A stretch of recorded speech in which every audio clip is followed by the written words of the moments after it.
Welcome to Imprint, a podcast about creating a home and life you love.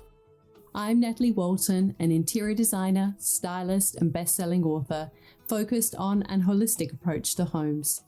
Each week, I'm sharing insights and interviews about the creative process to help you enhance both your interiors and well-being, as well as provide you with the tools and resources to make considered and sustainable choices with all that you create. Hello, everyone, and welcome to Imprint. I am really looking forward to having this conversation with you today because it is such an important topic. And I feel really passionate about this subject, all about sustainable design. But before we get started, I just had this funny little tech situation, and I'm constantly having a conversation with my son about whether AI is going to take over the world. And I have got, with this podcast, so many different little connections. And for my headphones, they weren't working. I realized that I needed to get, it was dead, the charger, because the cable from my headphones to this device that connects the microphone, it's all so many different little tech things.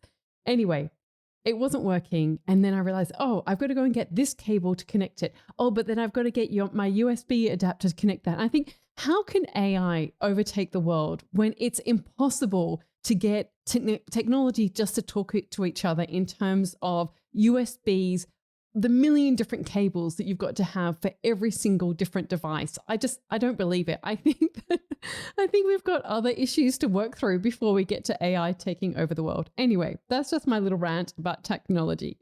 But more seriously, let's talk about creating more sustainable design and how we can do it easily. Because I think that when it comes to this topic, I think that so many of us want to do the right thing, but when it comes down to it, it feels so hard. It feels overwhelming. We don't know, where to start, and we don't know what to believe because there is so much greenwashing that goes on that it's really hard to separate, truth from fiction and what is actually going to have an impact. And some of it can also seem really expensive. So I'm going to break down the easiest way to get this right in your home because it is so important. So this is for you if you've got your own home and you want to create a home that is more sustainable and healthy for your family, because this whole idea of sustainable design is so intricately linked as well to creating a healthy home, a low toxic home. And also, if you've got a design business, this is also going to be really valuable for you because this is something that you can achieve for your clients. You can help educate your clients about what they need to know. And it really is a way that you can create a point of difference and have that kind of unique value proposition when there are so many people who are creating kind of cookie cutter style design and homes out there and just kind of doing whatever is quick and cheap and easy. Then let's look at a different way to approach that, which is not to say that sustainable design has to be hard, slow, and expensive. I'm going to really, hopefully, help you understand this in a different way or just get you more clarity on this, because I think so much of it we do actually know, but then we start to feel overwhelmed and confused. And so I really want to change that for you. So why is this important? Well, let me just share with you some statistics. And when we start to look at the facts and not the kind of the drama around this, or we look at the facts and also not just, the kind of sense of overwhelm that we might experience about this, we start to see and understand why this is so important. So let's look about the environmental impact of buildings. So according to the United Nations Environment Programme, buildings are responsible for about 39% of global energy-related carbon emissions, 39% buildings.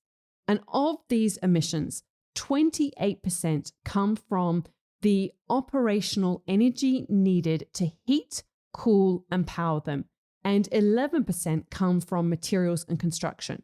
So this whole kind of element of how we are heating and cooling and powering our buildings is really important. And there is a very simple solution to this, which I'm going to get into. Okay, so the second key statistic that I want to share with you relates to indoor air quality and health.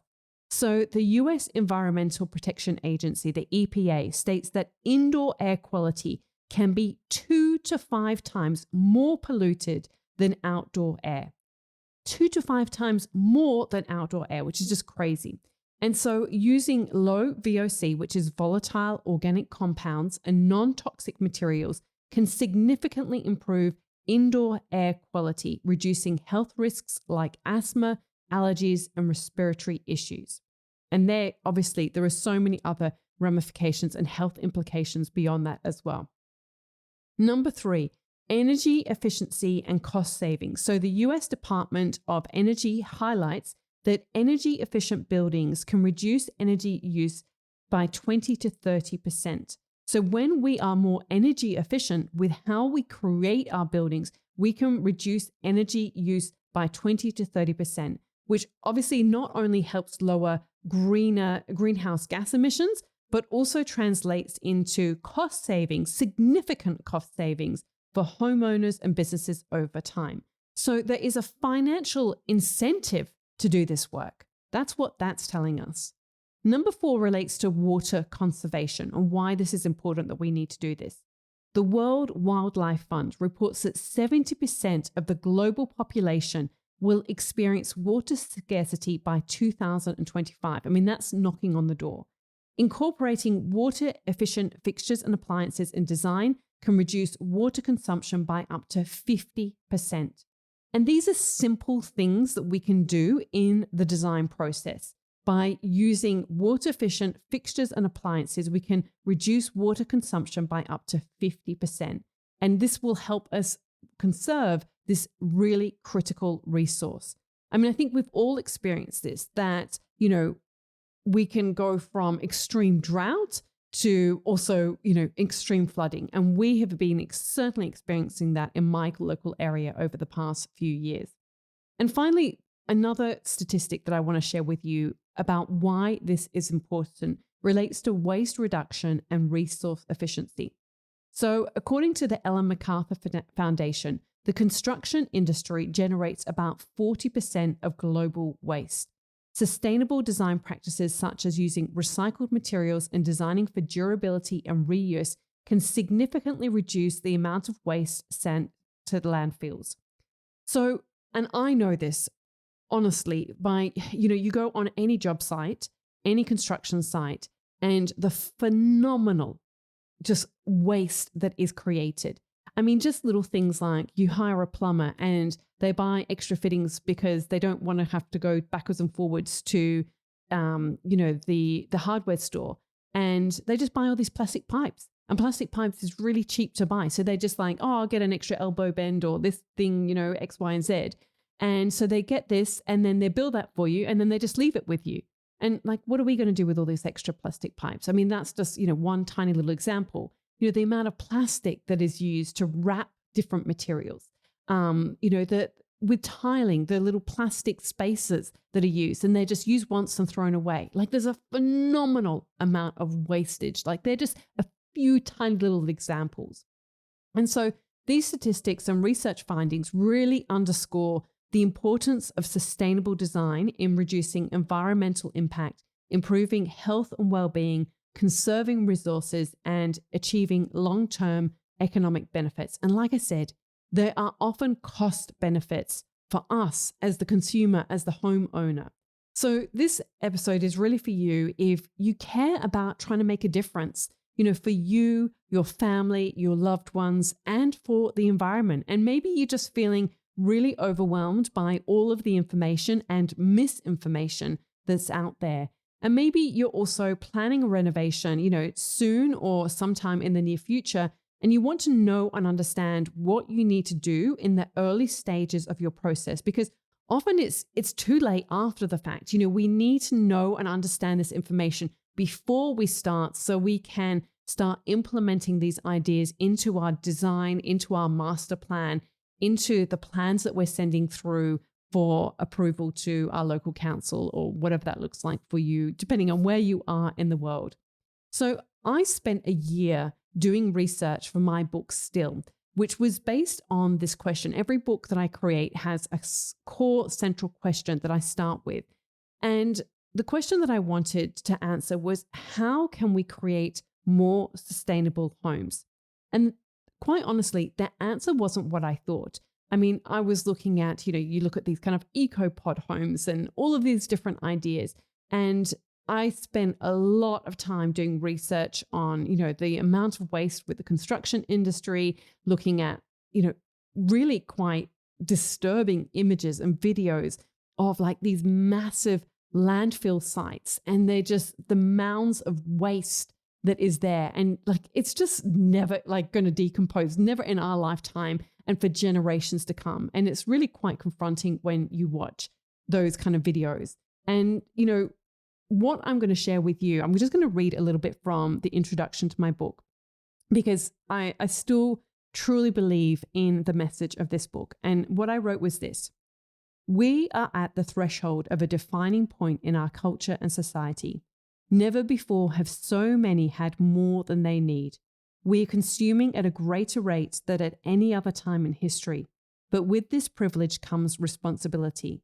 And although we can't always control governments or politicians, industry or big business, we can take responsibility for the choices we make within our own lives. The biggest problems that the world faces are of our own making, and we have the power to create significant change. This can begin today, right now, and there is no easier place to start than at home. There are 3 important steps to make this possible. The first and simplest way is to consume less. It is perhaps the most important tool at our disposal. Secondly, we can also consider the idea of localization, a concept developed by economist Helena Norberg Hodge, who argues that living locally is one of the most effective countermeasures to globalization. Our homes are ideally placed to support and promote these ideas, with everything from the materials we source in construction to how we fit out and furnish them. The choices we make don't have to be at the expense of creating a space that feels warm and welcoming, though. Instead, they can actually make us feel better about how and where we live. Thirdly, when we choose to connect more with nature, it becomes a bigger priority in our lives. So I go on and I won't read any more, but that kind of gives you a little bit of a taste of the practical steps that we can do. And these are not hard ideas. So I'm going to share with you, how can we incorporate these ideas into the actual design process of our build or our renovations that we're planning to do. And, there are some things that even if you've already done that, you can still implement these ideas. So it's still going to be relevant for you. Now, what I really want to ask you though, is that we take action on these ideas. Because this is ultimately how we're going to make a difference. As I said, in that introduction to Still, we can't always rely on government. I mean, while we can lobby and do all of those things, there comes a point where we have to take responsibility for the decisions that we make in our own home and our own lives. And this is how we can not only do our bit for the environment, and the planet, but how we can also create healthier homes. So, like I said, the challenges are that we need to make sure that we don't just get stuck feeling overwhelmed, that we need to take action and implement these ideas into our homes and lives. And we need to avoid feeling confused about the next best move. So what I'm going to share with you today is based on first principles, the first principles in architecture and design. And so these are the fundamental concepts or assumptions upon which a theory, system, or method is based. And so in the context of architecture and design, applying first principles involves breaking down really complex problems that we're facing right now in their most basic elements and then building up solutions from these core truths. So I'm going to run through what are, the first principles in architecture and design. You might have heard this concept thrown around. So I'm just going to quickly go through these because I think it's important to understand this framework. So first of all, we need to understand the basic needs. So functionality, the primary purpose of the space, what activities will take place here, what are the functional requirements. Also, human comfort, ensuring that the human design or the design meets the physical and psychological needs of its occupants. This includes aspects like ergonomics, lighting, acoustics, and indoor air quality. The second principle relates to materials and resources. So, material properties, understanding the inherent properties of materials such as strength, durability, thermal conductivity, and environmental impact. Sustainability, evaluating materials based on their life cycle, renewability, and ecological footprint. So this involves choosing materials that are locally sourced, non-toxic, and recyclable or biodegradable. And this sort of ties into the idea that I was sharing in the book that, this idea of localization. The more that we can buy materials locally, the more that we can offset so much of the carbon emissions that is having a huge impact on the environment.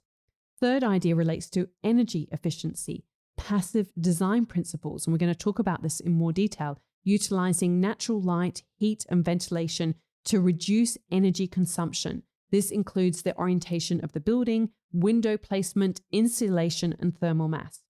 Also, renewable energy integration. So incorporating renewable energy sources such as solar, wind, and geothermal to minimize reliance on non-renewable resources. So again, these are really fundamental first principle ideas. Number 4, structural integrity. So this relates to basic structural principles, ensuring that the design can support loads and resist forces such as gravity, wind, and seismic activity. I guess those of you who live in Los Angeles probably know all about this, or anywhere that is prone to earthquakes. This includes understanding tension, compression, shear, and bending, safety and durability, designing structures that are safe, resilient, and capable of withstanding environmental stresses over time. The fifth idea relates to aesthetics and form. So the basic design elements, considering form, space, line, color, texture, and scale. These elements are fundamental to creating visually appealing and harmonious spaces. Cultural and contextual relevance, designing in a way that respects and reflects the cultural, historical, and environmental context of the location. This is something that I'm always talking about, how we need to design our homes in relation to our location, where we live, the surrounding environments, and all of those different factors, so that it feels in integrity with our local landscape and our local community as well. That is always something that I'm talking about. And yet I so often see homes that are built completely out of context, and it just doesn't feel, aligned or in integrity, and it will never feel right as a space. It won't feel good when it doesn't have that kind of inner integrity. Okay, number 6, user-centric design. So human-centered design focusing on the needs, behaviors, and experience of the end users. This involves empathy, usability testing, and iterative design processes. So again, this is something that I always look at in my design process in terms of you really need to know and understand how people are using the spaces, and really, walking through, like I'm always walking through spaces to know and understand, okay, does it make sense? Like something that is, seemingly small, does it make sense to have the light switches here? We have got existing, inherited light switching in our bedroom. And still to this day, we've been living here almost 6 years. And it's going to sound crazy to say this, but the light switches don't correspond to which side of the bed that they go onto. So you walk into the hallway, there's 2 light switches. There's a left one and a right one. And so they've actually wired it so that the left switch is for the right side of the bed and the right switch is for the left side of the bed. And I still get confused. I know that sounds ridiculous, but it's not common sense. We've got to design with common sense in mind. So, this is about human-centered design. Accessibility, ensuring that the design is inclusive and accessible to people of all abilities. And finally, number 7, based on first principles, is cost effectiveness, evaluating the cost implications of design choices and seeking solutions that provide value for money without compromising on quality or sustainability. And resource efficiency, optimizing the use of materials, energy, and labor to reduce waste and maximize efficiency. I'll share these first principles of architecture and design in the show notes for you, because I think it's really understand to, ground ourselves in this before we start any project. So by applying first principles thinking, design can create innovative, efficient, and sustainable solutions that address the fundamental needs of both the people and environment. And this approach helps to get back to the fundamentals of what is right and works, this idea of function and form, and can help us focus on really, effective problem solving. So I want you to think about how you will feel when you've created a home that not only looks good, but functions well, that embodies these ideas of first principles and that's aligned with your values and being somebody who cares about the planet for, not only yourself, but for your future generations as well. And I think it's so important that we be an example of what we want to see in this world. And for me, I really wanted to incorporate these ideas when I was designing the Still Studio, which is where I'm recording today. And so, this is something that I actually, after I went through that process, I built all of this knowledge into my program, the Design and Decoration Masterclass, which I'm going to actually be opening again for a short time. So if you're interested in joining the waitlist for that, then go to nataliewalton.com/dream home and you can join the waitlist for that. So, but when I was going through that process, because I really wanted to, because we were pretty much building it from the ground up, and I wanted to make sure that I was incorporating all of these first principles into the building as much as possible. And I had a huge moment of realization about how intentional we need to be when it comes to designing our homes. Even when we are, there's still so much work to be done, but some improvement is better than nothing. And we must always move forward and not feel stuck. So let me share with you now 5 really important ideas to incorporate into the design of your home. So the first idea is about capturing the sun. And we really need to embrace passive solar design. So this is really about maximizing natural sunlight to heat and light your home. It is such a simple concept, and it's something that is so important to consider at the start of your renovation. Or even if you're looking to buy a home, I always say this, that when you're looking to buy, always look for a home that prioritizes this in the existing floor plan. It is the number one thing that I look for when I'm looking to buy. I was recently helping my mum to buy a home, and this is with the number one thing. And she got it, when she was then putting in a search, she would always look at what was the aspect of that. So for us in the Southern Hemisphere, we're always looking for a northerly aspect. In the Northern Hemisphere, you're obviously optimizing for a southern aspect. So it is so important. If you get this right, you will save so much money on your energy bills. Your home will feel so much more inviting. And, it's really, really important. So like I said, you really want to orientate the house for maximum exposure, and I've just gone through that. I'm not going to repeat it. And also really use, another idea you can do is use large energy efficient windows. So, in Australia, we've got quite stringent requirements called basics, which you have to meet if you're building and renovating your home. And so this includes, having a filter, a UV filter on your windows, because that does make a huge impact. And you can also consider incorporating thermal mass materials like concrete or stone to store heat. Obviously this is something that European homes do, like in the summer, it helps cool the home when you've got stone on the floor, and when you've got a fire, it warms it up. I always remember our previous home in Yarramalong, we had slate throughout the area, and in summer, like the children would just lie on the slate floor because we constantly had temperatures of over 40 degrees centigrade, which I'm going to, let's do a quick conversion. Convert 40 degrees Celsius, not Fahrenheit. We want Celsius to Fahrenheit. Excuse me. Well, I did 104. So there you go. It was constantly over 104. So as you can imagine, my children were always lying on the slate. But then in winter, what they would do is that we had this big fireplace and it would warm all the tiles. So then they would sit on the tiles in winter, and it was just so beautiful.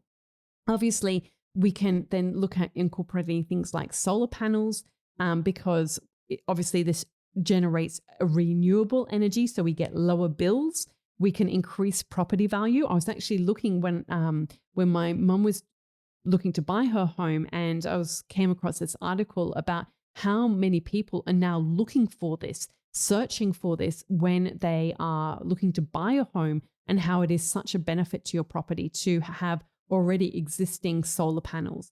And of course, you can have energy independence, so you're not as subject to the fluctuating energy prices. So this is something that is really important, and there can be financial incentives and as well, like lots of countries offer tax benefits or credits if you have those, and there are lots of different schemes that you need to look in relation to your country. So, and of course, there are long-term savings in relation to this. So I want you to think about, with your home right now, where are you on a scale of 1 to 10 when it comes to capturing the sun in relation to your home design? And if you could improve that, what impact would that have on terms of your experience in your home? What impact would that have in terms of your energy bills? And, can you take the steps to start making change in relation to your home? The second big idea that I want to share with you relates to insulation and energy efficiency. So this is really important because obviously when we insulate our homes, we are creating an environment that is going to stay warm, or, on those very cold days. Australian homes traditionally are actually really notorious for being really bad at insulating in terms of the homes can feel really cold inside. So our home, even though at the moment today it's about 22 degrees Celsius outside, which is, I did a conversion from one of my colleagues earlier on. I think it's about 70 degrees Fahrenheit. I won't do a search for you just now. And so it's actually quite pleasant outside in the sun, but inside, like I've got a thick jumper on, I've got woolen socks on, like all of those things, because our homes are just not built in that kind of capacity. So these are the things that we really need to consider. And I was actually talking to somebody, a design and growth student, and she was saying that builders were telling clients to save money on the cost of their build or their renovation and not insulate their homes, which is so short-sighted and such a bad idea. So please, if you're going to try and save money anywhere on your renovation, don't do it by not insulating your home. That is a really terrible, terrible idea. So there are so many different types of insulation materials. There is cellulose, which is made of recycled paper, usually newsprint. You can even use now recycled denim and sheep's wool. That's what we have used in our projects. And it's so important to insulate your walls, your roofs, and your floors. And we've actually had friends who have gone in and insulated just even underneath their floorboards, and what a difference that has made. Because when you've got timber floorboards, particularly in Australian homes, the cold draft can come up through those gaps. And it is important throughout your home to, obviously be sealing it and, preventing heat loss throughout your home. So weather stripping and caulking are really important to improve energy efficiency. So again, I want you to think about, on a scale of 1 to 10, where are you in relation to this? And if you could make some improvements in that, what impact would that have on your experience of your home, in terms of being able to enjoy it in the cooler months and also the summer months as well? And because obviously when you insulate, you keep the heat out in summer as well. And, what steps can you do today to start, making improvements in this area?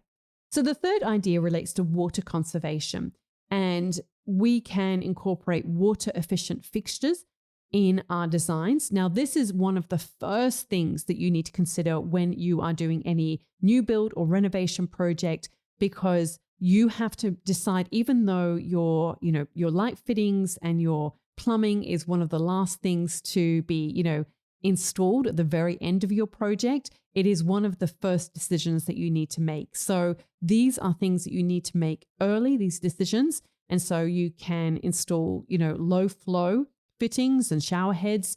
Having, dual system toilets, of course, is super important and a really easy thing to do. And choosing water efficient fixtures will have a huge impact. There is also this whole idea of rainwater harvesting and grey water systems that you need to think about in relation to your home. These are things that you can add retrofit to your home. This is something that we are having to do because it is not already current in our home. And it's a huge issue because we've got an old septic tank, which, is overflowing because it was designed for a home or a family of 4. The next people did a renovation. They were just a couple. They were actually in their 80s. And now we've got a family of 6. So we need to divert our grey water.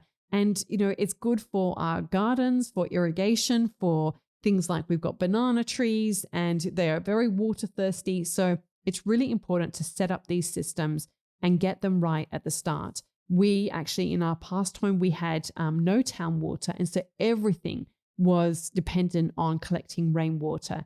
And we had to have pumps and a generator. And it's really complicated and it can get expensive. So the more that you integrate this early on in your design, the better you're going to be off in the long run.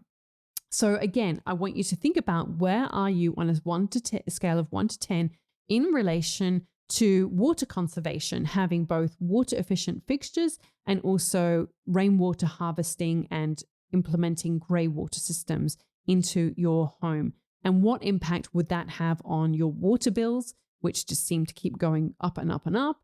And also, your impact on the environment as well. And can you commit to making changes in relation to this with your home?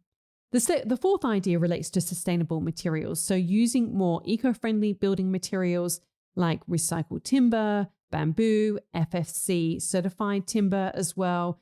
And, there are so many benefits of using reclaimed and recycled materials into your design. I mean, as I'm talking to you right now, I'm looking out onto these windows that were salvaged from a salvage yard, and they're beautiful. Everyone always comments on the beautiful windows that were installed in the space. And similarly, the French doors, they were used. We salvaged the existing beams in this space as well. So what can you salvage? What can you repurpose? These are the things that add character to your space and so important. So there are many ways that we can do this. And then when it comes to the finishes that we use, it's really important to also use low VOC and non-toxic finishes. So these improve the indoor air quality. And there are many ones that you can use. We have used ones by Rubio, which is a non-toxic, zero VOC finish on the kitchen in both the Still Studio and at our Imprint House showroom.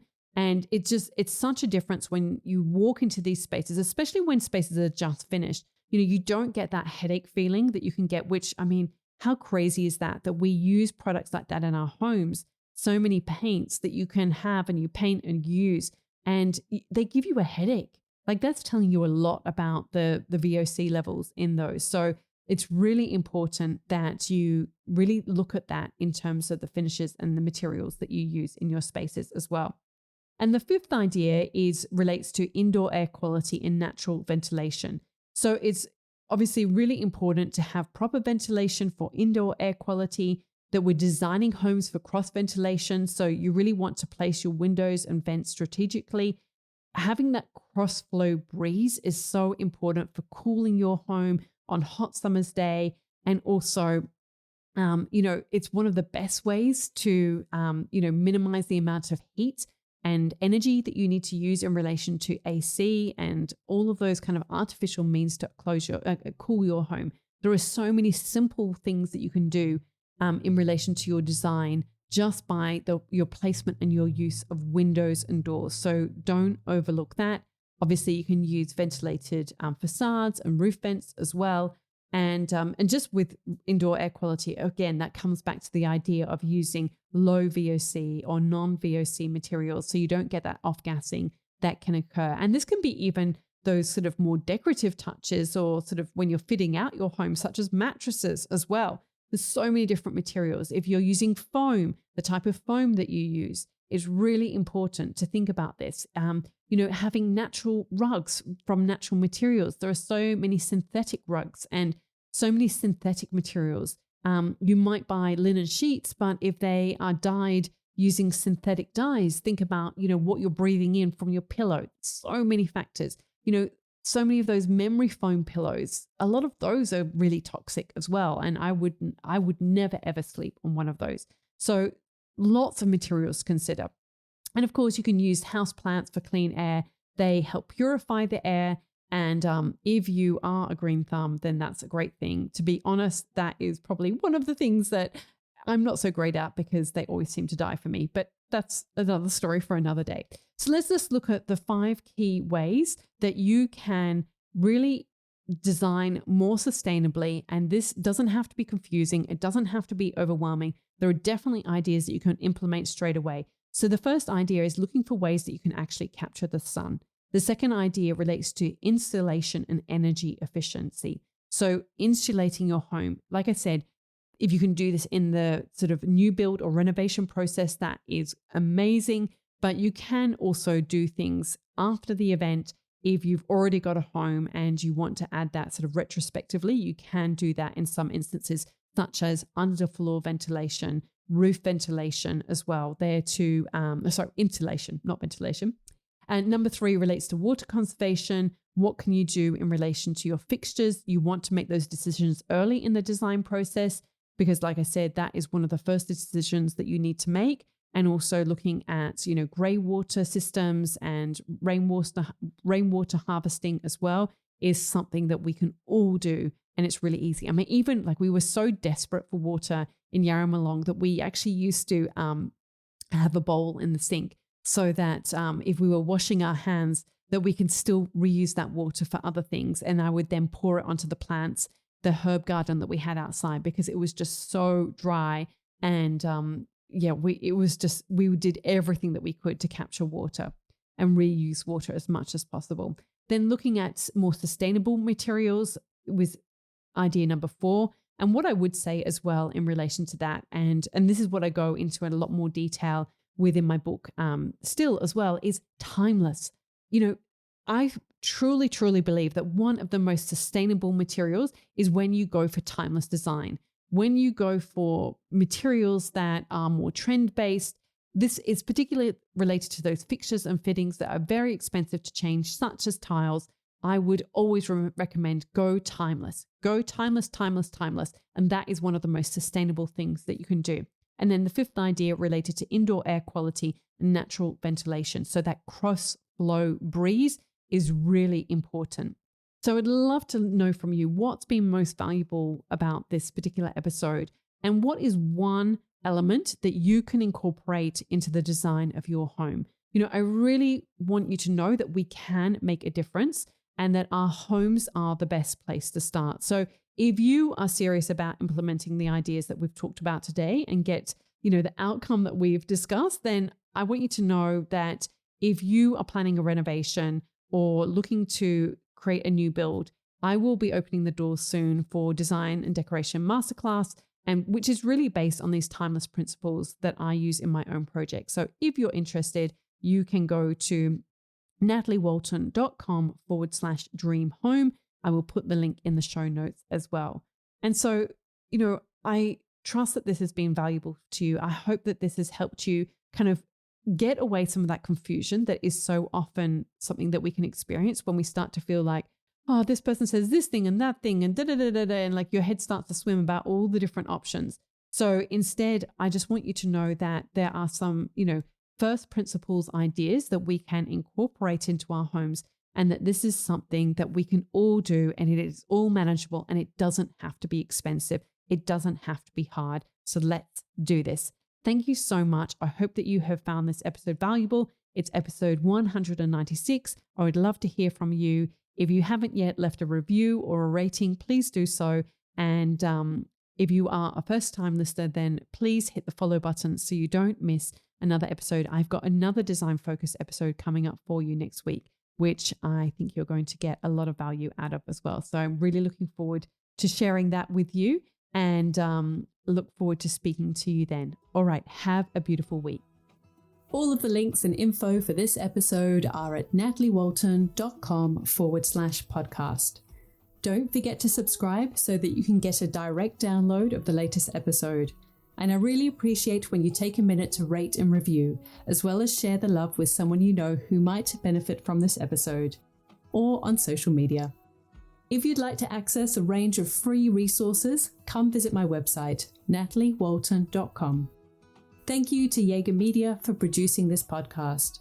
And I would also like to acknowledge the people of the Bundjalung Nation where it was recorded, and pay my respects to elders past, present, and emerging. I look forward to connecting again soon. I'm Natalie Walton, and you've been listening to Imprint.